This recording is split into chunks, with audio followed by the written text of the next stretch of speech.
we look for how do we transcend it. See, so my approach is very solution oriented.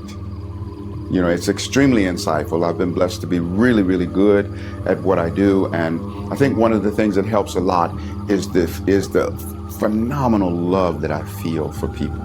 So when I deliver my information, you know, not only is it delivered efficiently and with a reasonable amount of accuracy, but with a tremendous amount of love. And I think the love is really what makes all of the difference, because then they can really feel the synergy with me. If they can really feel my love, then they can begin to absorb on a personal level some of my frequency. You know, and they can understand some of what I'm saying to them from the premise of how I understand, because they're letting themselves feel a synergy and a oneness with me. Because see, I am their own self by extension. They are my own self by extension. So it becomes a very powerful experience. And even when I look at where there's heaviness or pain, you know, I look beyond that. You know, I look at higher possibilities, you know, rather than seeing them as an affirmation of that low frequency that they're in. You know, I acknowledge, okay, that's a human fact, and then I move beyond that and I begin to see a higher possibility for them. You know, and they can feel that as well. And it's a way of empowering and serving the whole universe, because that which is done unto the drop is also done unto the ocean. And that which is done unto the drop is done unto every other drop, you know, so. And lastly, when I do my readings, I always record and send, you know, or email the recording to the client afterwards, because in the moment of the session, they receive the information subjectively. They are the subject sitting inside of their own experience. When they hear it after the fact, they hear it objectively, you know, witnessing the exchange between us, which is a completely different vantage point of perceiving. So they'll get insights that didn't register in the same way in the moment of the session. So it's really good for them to have that. I even, you know, record, you know, any sound healings that I do also, so that they can, you know, reactivate that frequency. Because every time is now, every space is here. Everyone is you, everyone is me, everyone is us. Well, I first and foremost am a sound healer. I am a musician, yes, and I'm a recording artist, but first and foremost, sound healer. You know, always using everything that I do with music and sound from the premise of bringing healing, bringing awakening of consciousness, you know, bringing a person into the experience of birthing themselves into a greater absoluteness of selfhood. You know, so from the very beginning, it's always been with the intention to heal. When I play the didgeridoo, I play it on the body. You know, didgeridoo, when played properly, is played with circular breathing, so there's no gaps in the sound. Even when I take a breath, there's still a stream of air being blown out, and so the sound is continuous. The uninterrupted sound is a reflection of the endless nature of eternity. So it's waking up the eternal connection within that person, and once again calling them home to their absoluteness. When I do this work,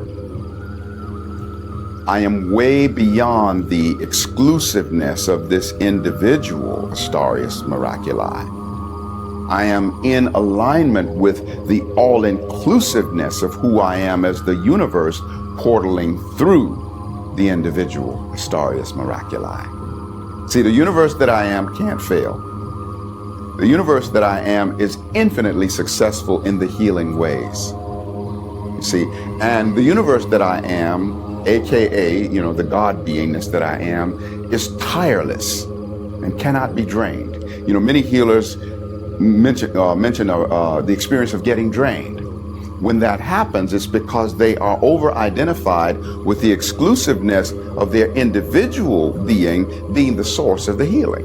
And of course they get drained because they've splintered off from the all-inclusiveness of who they are. The energy is coming from the all that is through the individual, if there is a real genuine process of healing going on. So that's, what I bring to the table in my healing work. And so, quite often when I finish, I'm even higher than I was when I started. I'm also aware that I'm serving God through this person. See, and if I can remember that at the central core of this being is a resonance of God. And I love my Creator, and I adore serving my Creator. So if I can remember that, I'm going to serve this individual that much better, and I'm also going to be a catalyst for them elevating into a greater alignment with their own Godhood, because that's what I'm seeing them as. And at some level, they're picking it up. We're also uniting the telepathic battery cables and initiating the soul jumpstart.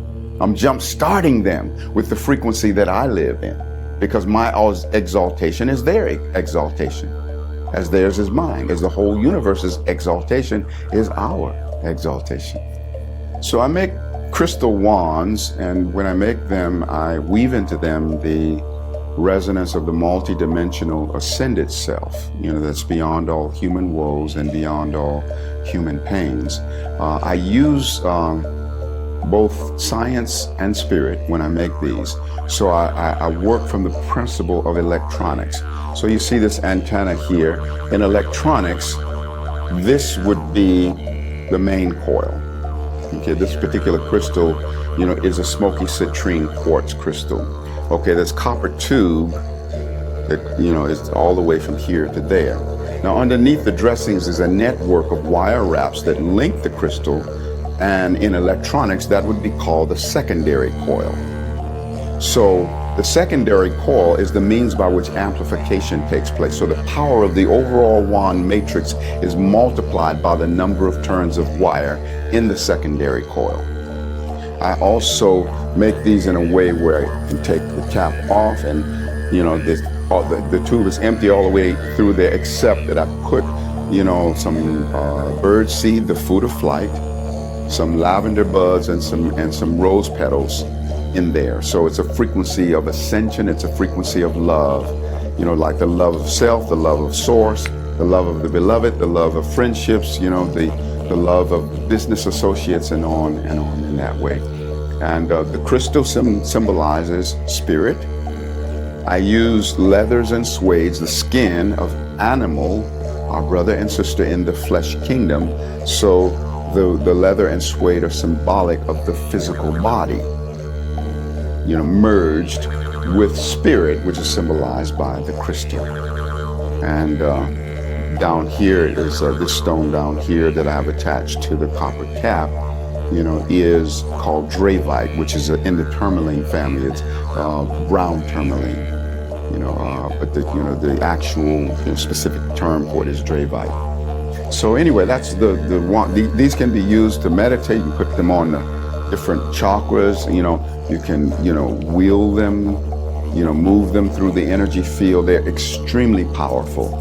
And I specifically like to use leathers and suede so that when a person owns a wand, gets a wand from me, as they work with it more and more, what happens is through the moisture in their hand, there's a transmission of their DNA into the wand, and so it becomes an extension of their own being, because the perspiration infuses their DNA in it, which is different than, let's say, wands that are made totally with metal. Not that the DNA can't merge to some extent, but it's a different merging, because the leathers and the suedes are porous.